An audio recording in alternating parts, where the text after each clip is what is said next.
आराधना क्या चीज है? What is worship? Worshipper must worship in spirit and truth.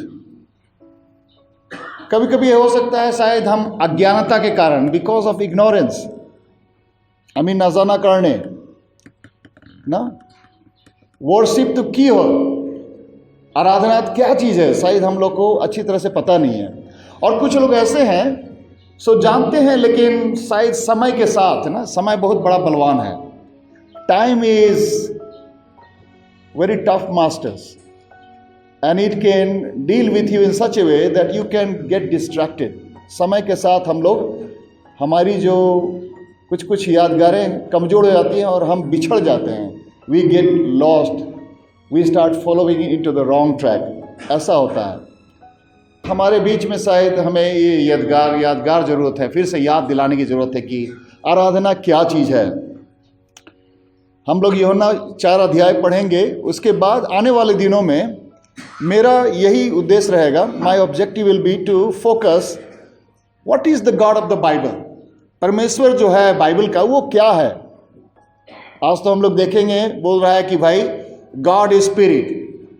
Bible का जो ईश्वर है, सृष्टिकर्ता परमेश्वर है, वो आत्मा है ना। फिर आने वाले दिनों में और भी हम करेंगे, और भी अलग अलग फ्रॉम डिफरेंट पर्सपेक्टिव, अलग अलग विचार से हम उसको देखेंगे। गॉड ऑफ द बाइबल क्या है, what is God of the Bible. आज हम we will focus in John chapter 4। क्यों इस बात को हमें कंसीडर करना चाहिए? Why we should consider the topic? May be because we want to know what is God of the Bible, how he is spirit, what does the word meaning spirit. Spirit का मतलब क्या है, truth का मतलब क्या है, कैसे हम उसको आराधना करें आत्मा और सत्य में, ट्रूथ में।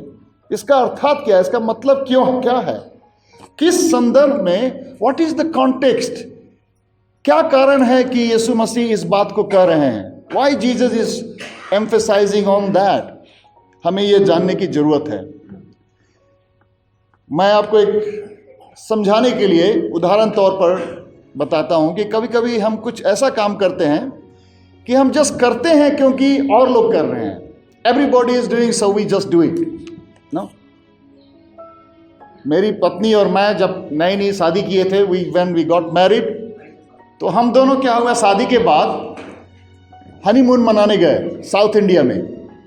और हम लोग गए सलार जंग म्यूजियम ना, हैदराबाद में सलार जंग म्यूजियम बहुत फेमस है। आप लोग में से कितने लोग गए हैं?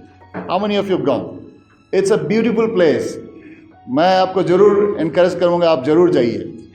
तो हमारे पास समय कम था और हम सलार जंग म्यूजियम देखना चाहते हैं। उसमें बहुत सारे फ्लोर्स हैं, 5-6 floors and many sections.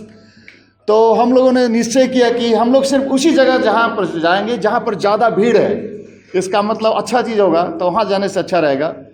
So my wife and I, हम दोनों जो हैं, जहाँ जहाँ भीड़ है उसके पीछे पीछे चलना शुरू किया। इस रूम में गया, वहाँ भी देखा बड़ा अच्छा है, भीड़ उस तरफ जा रही थी, तो उसके पीछे पीछे हम लोग दूसरे रूम में गए, फिर तीसरे रूम में गए।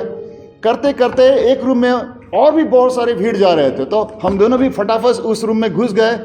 तो वहाँ जाके देखे तो सब खड़े होकर पेशाब कर रहे थे। पता चला कि वो तो बाथरूम था वो भी मेंस बाथरूम था सब मर्द लोग खड़े थे। तो कभी कभी ऐसा होता है, हम बिना सोचे समझे कुछ काम ऐसा करते हैं क्योंकि और कोई भी कर रहे हैं, सब कोई कर रहे हैं भाई, सब कर रहे हैं। सब कोई गाना खोला 297, हमने भी खोल दिया। सब कोई गा रहा है, सब कोई गा रहा है आई सरेंडर ऑल, हमने भी गा दिया I surrender all. I may not surrender all, but हम गा दिया क्योंकि सब कोई गा रहा है ना। We just follow the crowd. एक यह हो सकता है। दूसरा ये हो सकता है कि हम शायद जानते हों, लेकिन समय के साथ हमारी जो परिस्थिति है, the reality of life has changed us. हमारे जो जीवन की जो वास्तविकता है उसको फेस करते करते क्या होता है, हम कठोर बन जाते हैं ना। हम लोग जब छोटे थे तो तेजू नाला में हम लोग मछली मारने जाते थे, तो उस वक्त हम लोग छोटे बच्चे, पिताजी कभी चप्पल जूता नहीं खरीदा था, तो हर समय बालू या पत्थर पर हम लोग बिना चप्पल दौड़ते थे। मछली पकड़ना है तो पत्थर के ऊपर में दौड़ जाते थे।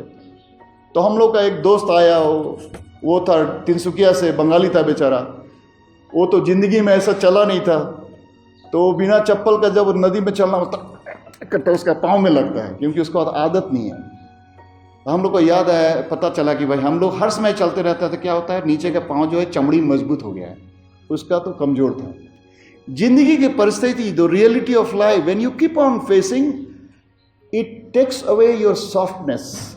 आपके जिंदगी की जो सेंसिटिविटी होती है वो कम जाता है और आस्ते आस्ते आप कठोर हो जाते हैं और आप डरना शुरू कर जाते हैं, क्या मैं सचमुच कर सकूंगा? तो आप क्या करना शुरू करेंगे? कॉम्प्रोमाइज़ करना शुरू करेंगे। भाई चलो भाई, दहम भाग तो बोला था देगा, लेकिन हमको रेफ्रिजरेटर भी खरीदना है, घड़ी भी खरीदना है, लैपटॉप भी खरीदना है, इस बार दे देते हैं, कल नेक्स्ट टाइम फिर कम देने से भी चलेगा, नेक्स्ट टाइम दे देंगे। तो हमारी जो है ओरिजिनल कमिटमेंट है जो आस्ते आस्ते बदल जाती है। ओरिजिनल जो है ट्रांसफॉर्मेशन में वो कम होना शुरू हो जाता है और हम कठोर होना शुरू करते हैं। जैसे फॉर उदाहरण, फॉर एन एग्जाम्पल, एक लड़का एक लड़की को देखा, उससे प्यार हो गया, लव एट फर्स्ट साइट। दोनों एक दूसरे को डेटिंग करना शुरू किया। लड़का हर समय लड़की को लेके रेस्टोरेंट में खिलाने ले जाता है और घूमने ले जाता है। तो एक दिन क्या हुआ, लड़की बोली लड़का से, डार्लिंग मुझे बहुत प्यास लग रहा है। डार्लिंग मैं अभी लेके आता हूँ। दौड़ा दौड़ा गया, देखा बीच में कोकोनट वाटर बेच रहा था, तो कोकोनट लिया।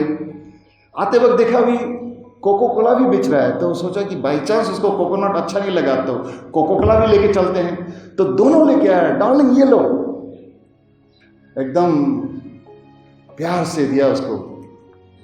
अब सोचो समय बीत गया है, दोनों की शादी हो गई, 5 साल, 10 साल, 15 साल, 25 साल हो गया, सीनरी चेंज हो गया ना। वही सुंदर लड़की अब बूढ़ी हो गई है, मैं बच्चों की माँ हो गई है और वो बिस्तर पर सोई हुई है, दोपहर का गर्मी है।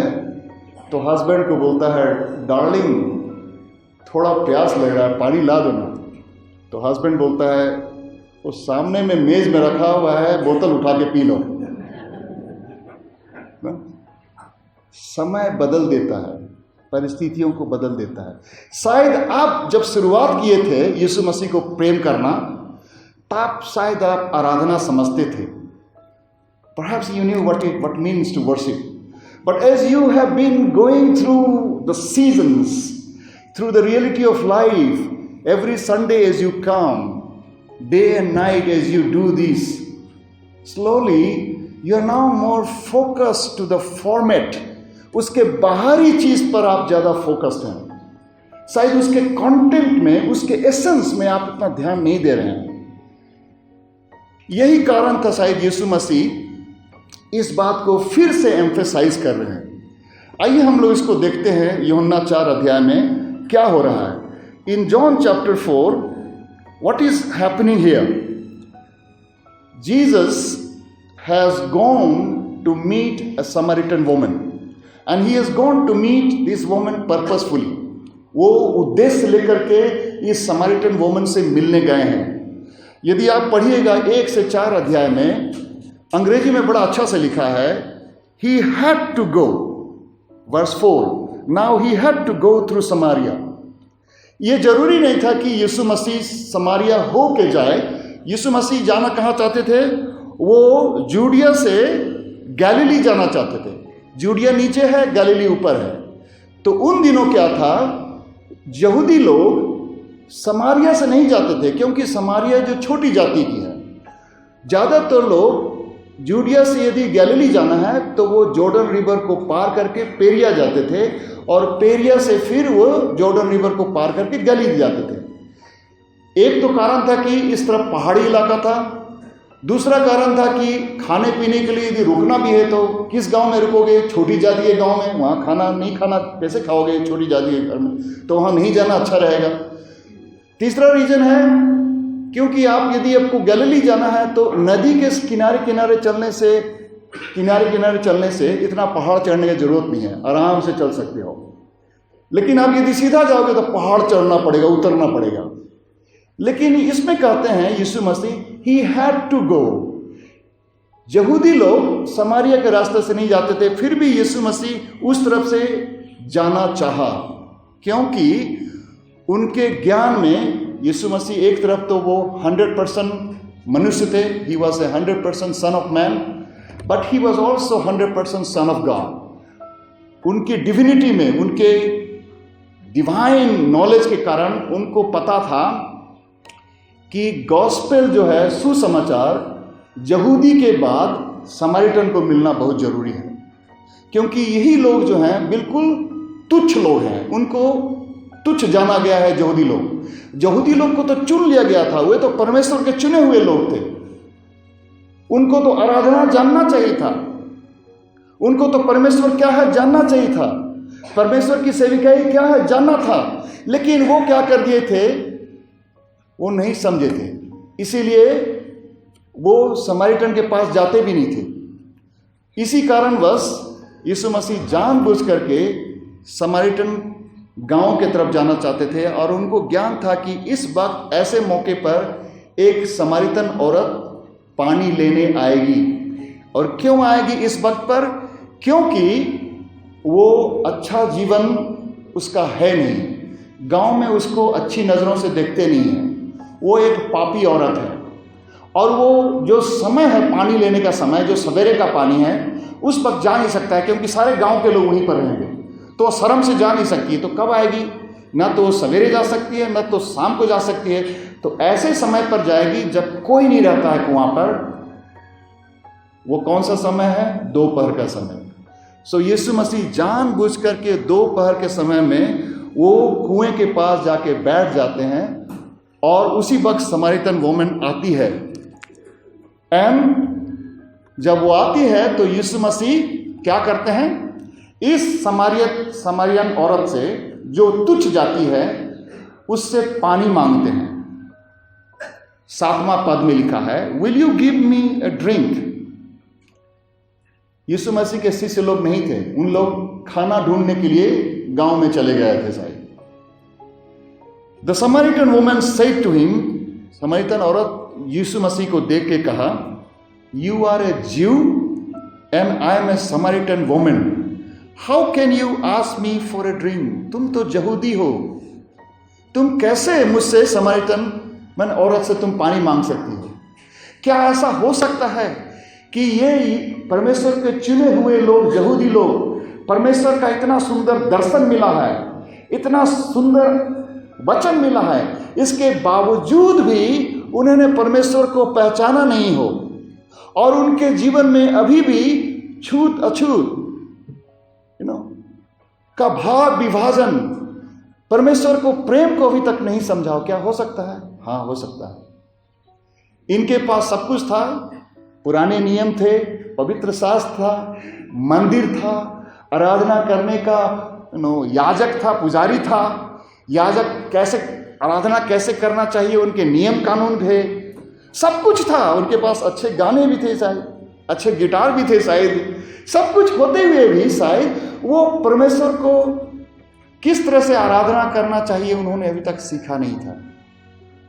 क्या ऐसा हो सकता है कि हम लोग मसीह हो के भी शायद अभी तक हम लोग मसीह क्या चीज़ है समझ नहीं पाए हो सकता है। मसीह होकर भी, मसीह में हम लोग बपतिस्मा लेके, कलीसिया में मेंबरशिप लेके भी, बहुत सालों तक मसीह होकर के भी शायद हम मसीह को एक धर्म में परिवर्तन कर चुके हैं। शायद मसीह विश्वास धर्म नहीं है, मसीह विश्वास रीति रिवाज नहीं है, मसीह विश्वास एक मंदिर में सीमित नहीं रहता है। मसीह विश्वास को किसी एक रूपांतर में आप बांध के नहीं रख सकते। मसीह विश्वास जीवन की शैली है, एक सोच विचार है। It is a lifestyle, it is a way of thinking, it's a philosophy of life, it is not a religion. Christianity is not a religion. मसीह जो है एक धर्म नहीं है, याद रखिए। आप और धर्मों की तरह यदि उसको आप बांध देंगे रीति रिवाजों में, संडे को हमको जाना है, बाइबल पढ़ना है, दहम भाग दाना है, प्रार्थना में जाना है, सब कुछ करने के बाद भी आपको शायद आश्चर्य होगा, इसके बावजूद भी शायद आप मसीही नहीं हो सकते हैं। ऐसा तो सब कोई कर सकता है। मुस्लिम लोग भी 5 बार नमाज पढ़ता है, हिंदी लोग भी जाकर के यात्रा करता है, बोल बम, शिव जी को पूजा करता है, बुद्धिस्ट लोग भी पूरे पूर्णिमा मानता है, सब कुछ सारे रीति रिवाज मानते हैं, बड़े धार्मिक रूप में कहीं कठोर होते हैं। कुछ लोग तो इतने कठोर होते हैं कि वो अपनी जान तक देने के लिए तैयार है अपने धर्म के लिए ना, सुसाइड बॉम्बर, अल्लाह के नाम में, धर्म के नाम में, धर्म के नाम में एक दूसरे को जान लेते हैं और जान मार भी देते हैं। क्या ऐसा हो सकता है कि अरुणाचल में आज इतने 100%, बहुत सारे, शायद आजकल शायद 20 से भी ज़्यादा प्रतिशत मसीह लोग हो गए हैं, इसके बावजूद भी यदि हम सच्चे मसीह ढूंढने जाएं तो शायद मुश्किल से 3 या 4% मिले। क्या हो सकता है? हो सकता है। It is possible that in A Christian state, मसीही स्टेट में भी गैर मसीही नॉन क्रिश्चियन स्टेट की तरह सारे चाल चलन, दिनचर्या, करप्शन, चीटिंग, ये सब भी हो सकता है, क्योंकि शायद हम लोग मसीह धर्म को समझे ही नहीं है। We have never understood, just like Jews, you are a Jew and you are asking, बोलेगा you are a Christian and you are coming in a Buddhist temple to worship, you are a Christian and you are sitting with a Muslim, you are a Christian and you are not singing song and you are not playing guitar, you are a Christian and you are not eating beef, you are not eating pork। बोल सकता है आदमी लोग, क्योंकि Christianity का मतलब क्या है? ऐसा होना चाहिए, दिस इज द फॉर्मेट। आप चले जाओ उत्तर प्रदेश में, उत्तर बिहार में, they already have set up mind, Christianity का मतलब क्या है, उन लोग का already they define you in the form, ऐसा होना चाहिए ना? आप क्रिश्चियन हैं और आपके पास चर्च नहीं है, आप क्रिश्चियन हैं आप गाना नहीं गाते हैं, हो ही नहीं सकता है। So we can reduce, you are a Jew and I am a Samaritan woman, how can you ask for me a drink? Jesus answered her, if you knew the gift of God and who it is that asks you for a drink, you would have asked him and he would have given you living water. Because of the wrong concept, क्योंकि ऐसा गलत भावना, यहूदी धर्म क्या है उसका गलत भावना होने के कारण ये समरितन औरत गलत जगह पर देख रही थी। क्या ऐसा हो सकता है कि बहुत गैर मसीही लोग, नॉन क्रिश्चियन लोग, उनको हमने गलत भावना दे दिया है, we have taught them about wrong thing about Christianity, that's why they are looking at the things which they should not look, and they are asking some of the things which they should not ask। यीशु मसीह कहते हैं यदि परमेश्वर का जो वरदान है, gift, यदि तुम जानते, और यदि तुम जानते कि ये कौन आदमी है जो तुमसे पानी मांग रहा है, यदि तुम उसको पहचानते, ना तो तुम परमेश्वर का वरदान जानते हो और ना ही तुम मसीहा को पहचानते हो, क्योंकि तुम गलत चीज पर देख रहे हो, गलत चीज को देख रहे हो। Who it is that asks you for a drink, you would have asked him and he would have given you living water। यदि तुम जानते तो शायद तुम सही चीज मांगते और सही चीज मिल जाता है। आज वास्तविकता क्या है? What is the reality? कलीसिया, आप चाहें या ना चाहें, church, whether you like it or not, this is not only has become a religious place of worship, but this is also become a center for a community। लोगों को पास यहाँ आना, बच्चों की डेडिकेशन होना है, शादी करना है, फ्यूनरल करना है, this has also become center of service, लोगों को सेवा करना है। In some sense, it has also become a center of political actions।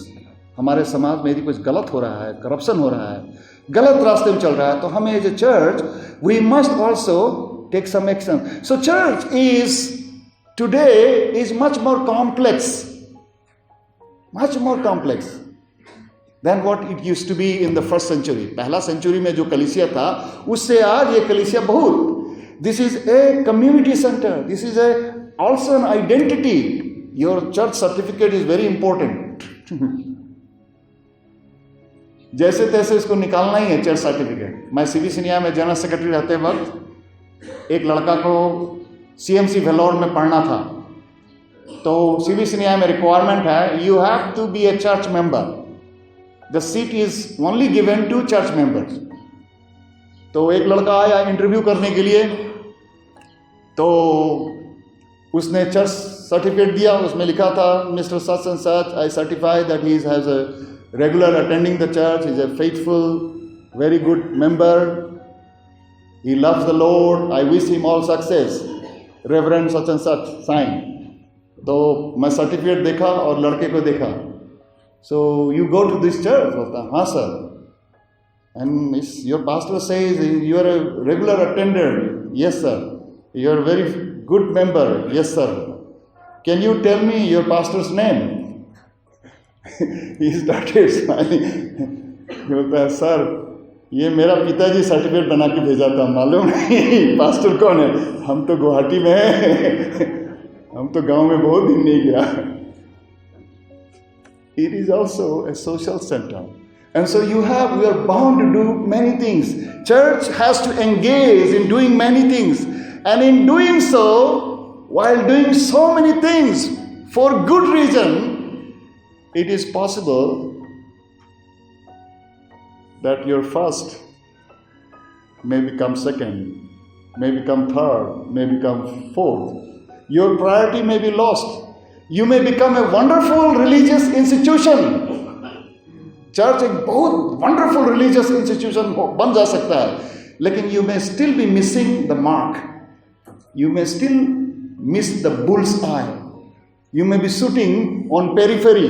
गोली मार रहा है लेकिन इधर उधर लग रहा है, लेकिन मेन जगह लग ही नहीं रहा है.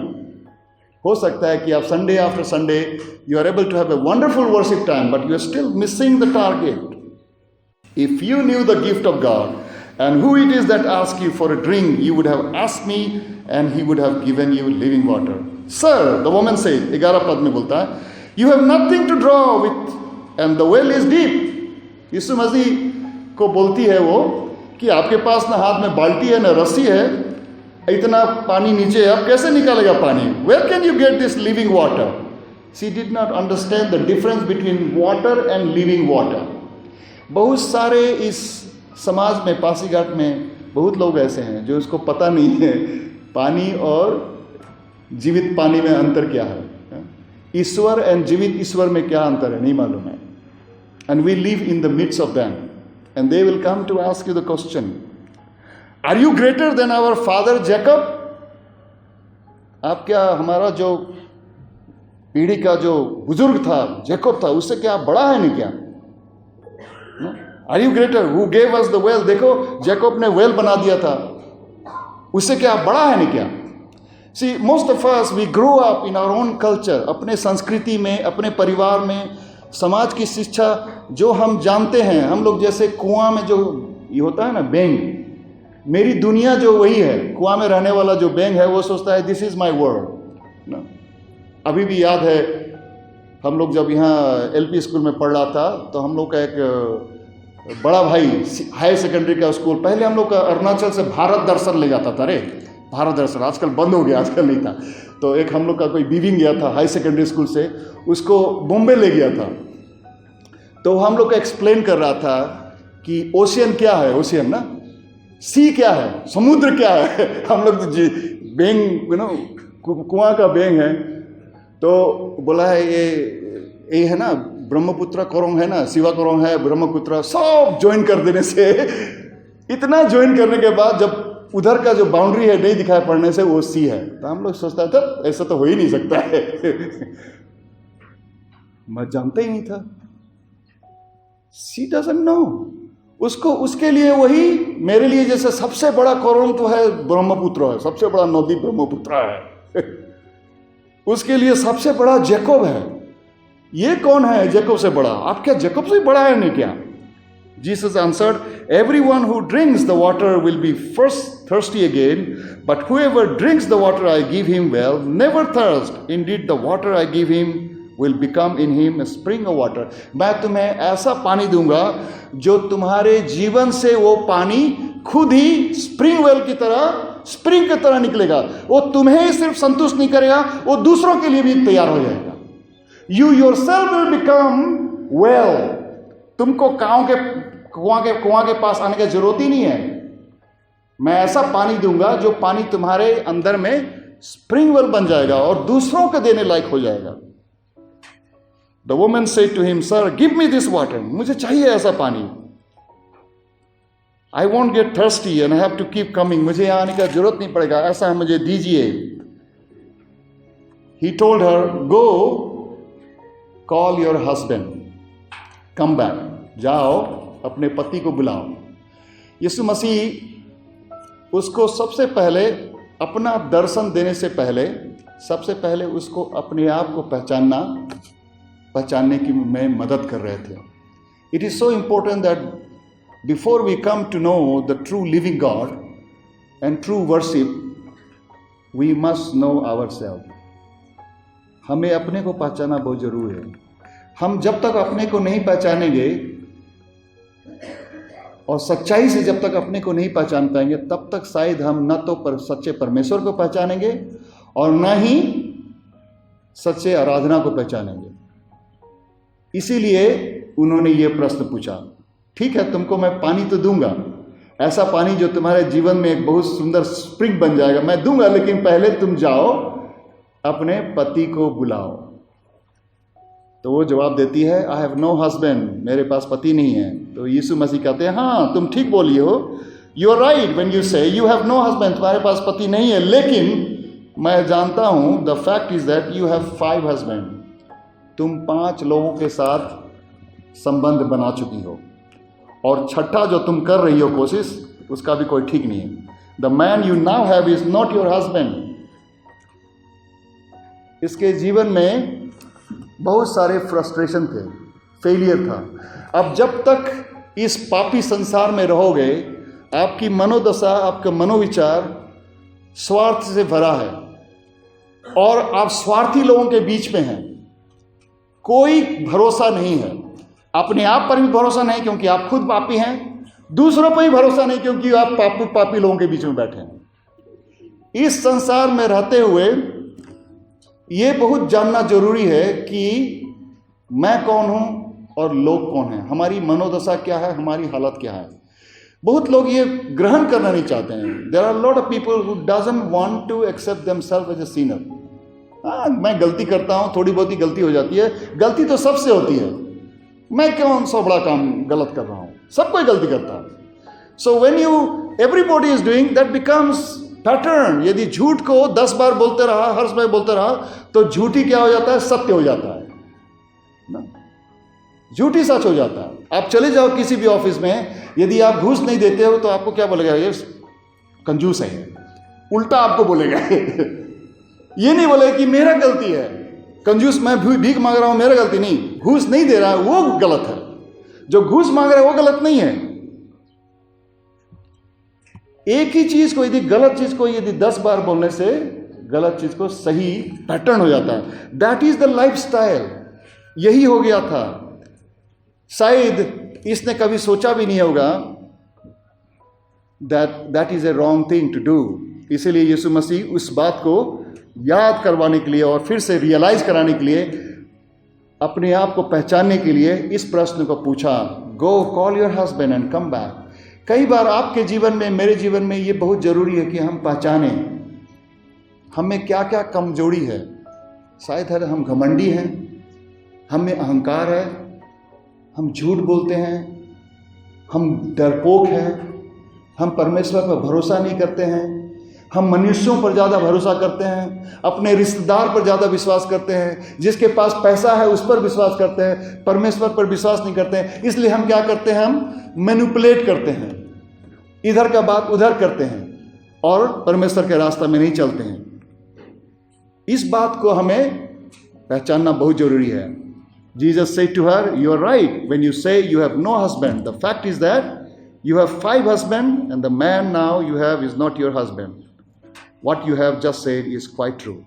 "Sir," the woman said, "I can see that you are a prophet." पहचाना कि आप तो शायद भाववादी भविष्यवाणी करने वाले प्रॉफिट हैं. "Our father worshipped on this mountain, but you Jews claim that the place where we must worship is in Jerusalem."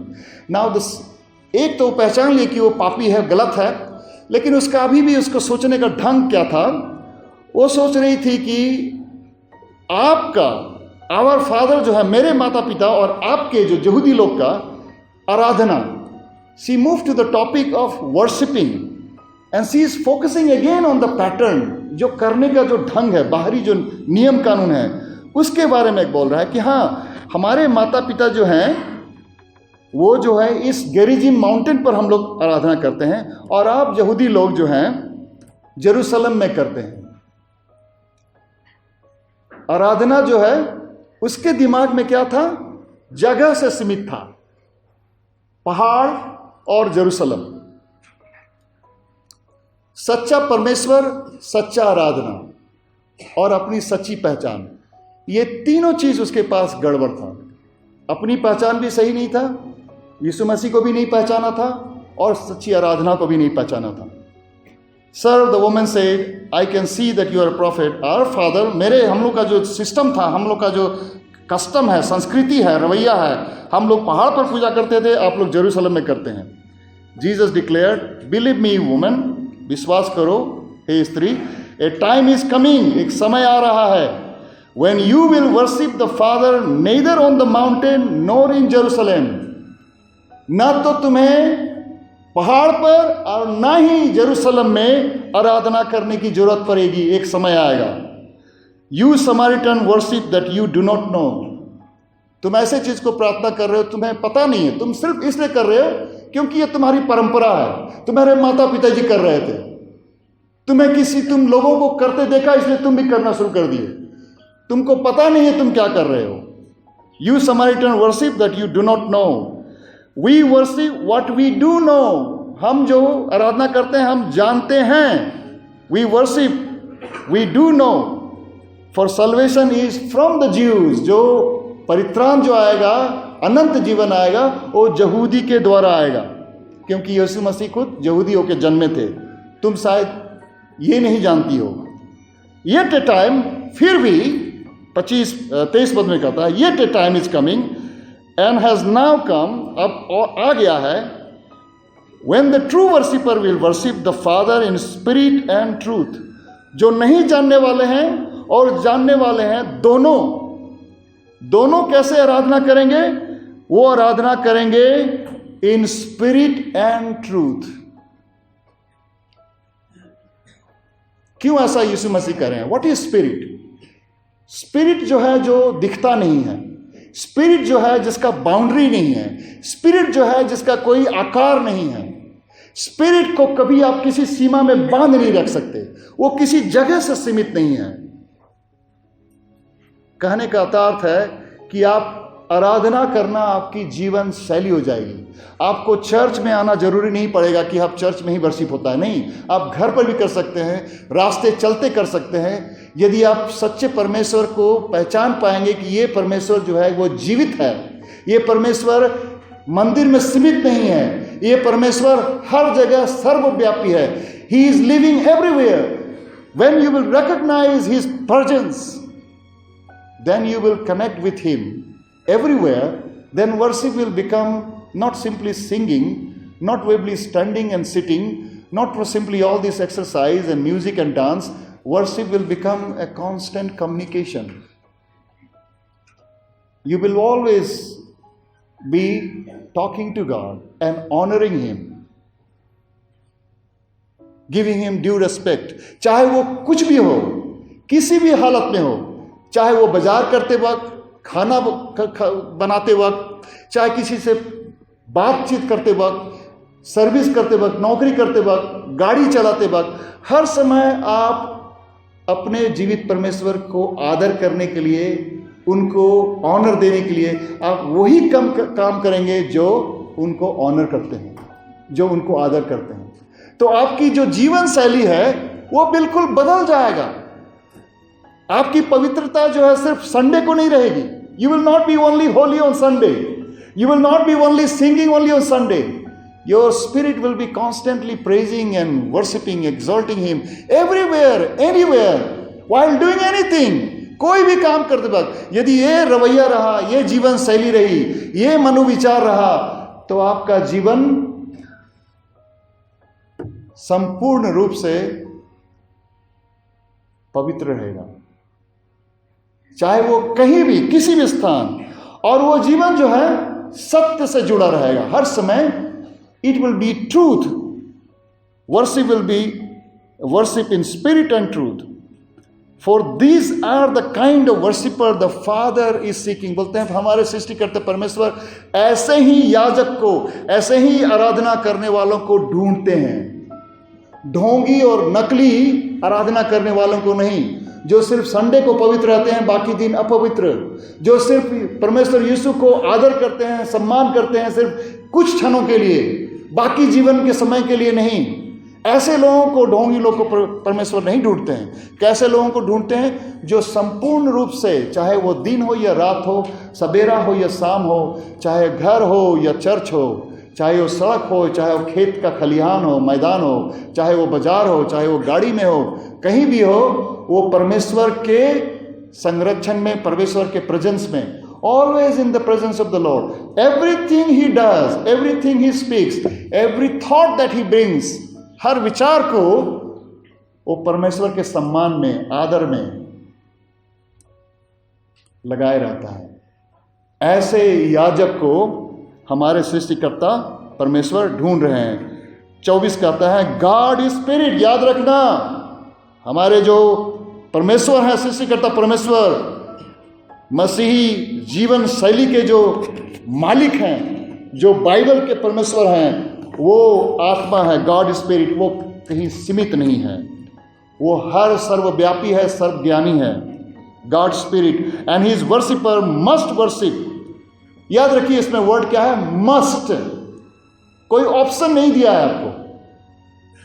यदि आप आराधना करना चाहते हैं, यदि आप सिर्फ नाटक नहीं करना चाहते हैं, सचमुच का आराधना करना चाहते हैं, तो आपकी आराधना आत्मिक होनी चाहिए और सत्य से भरा होना चाहिए। आत्मिक आराधना जो किसी सीमा से सीमित नहीं रहता है, किसी एक टाइम लिमिट में नहीं रहता है, किसी एक ढंग और किसी एक आकृति में नहीं रहता है। वो सीमा से परे, आकृति से परे, हर जगह सर्वव्यापी, सत्य में लग्न, ऐसी आराधना को वो करता है। परमेश्वर हमको ऐसी सोच दे, ऐसी समझ दे, हमें पहचानने का, अपने आप को जानने का ज्ञान दे, यीशु मसीह को पहचानने का हमें ज्ञान दे, मसीही विश्वास क्या है उसको समझने का हमें बुद्धि दे, ताकि हमारे जीवन में सिर्फ संडे ही नहीं, हर एक दिन, मंडे हो, ट्यूसडे हो, वेडनेसडे, थर्सडे, फ्राइडे, सैटरडे, सिर्फ एक दिन नहीं, 7 दिन, सिर्फ 1 घंटा नहीं, 24 घंटा, सिर्फ एक दिन नहीं, 365 दिन, 1 महीना नहीं, 12 महीने, परमेश्वर मसीह का, यीशु मसीह का आराधना होता रहे। सोच विचार से, बातचीत से, जीवन की शैली से, हर एक ढंग से, हर एक प्रकार से हम जहाँ भी रहें, उसकी जय जयकार हो, उसकी महिमा हो, और वो हमसे आनंदित रहें, परमेश्वर की महिमा हो। आइए हम लोग प्रार्थना करते हैं। Let us pray.